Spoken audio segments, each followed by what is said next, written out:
গণ অভ্যুত্থানে ক্ষমতাচ্যুত আওয়ামী লীগ ফের রাজপথে ফেরার পরিকল্পনায় মে ও জুন মাসকে টার্গেট করেছে।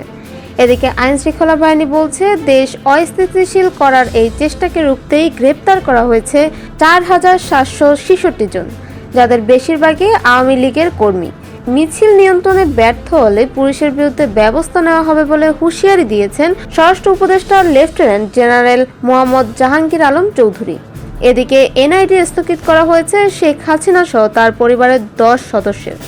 নির্বাচন কমিশনের জাতীয় পরিচয় নিবন্ধন অনুবিভাগ জানায়, এই সিদ্ধান্ত কার্যকর হবে ফেব্রুয়ারিতে।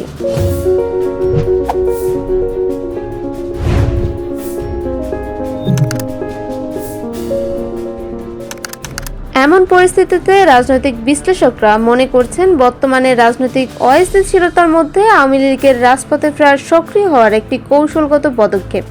দলের নেতারা যেখানে সংগঠনের পুনর্গঠন ও মাঠে সক্রিয়তা বাড়ানোর দিকে নজর দিচ্ছেন, সেখানে আইন শৃঙ্খলা রক্ষাকারী বাহিনীর অবস্থান এবং সরকারের রাজনৈতিক কৌশল আগামী দিনের রাজনৈতিক প্রেক্ষাপটে বড় প্রভাব ফেলতে পারে।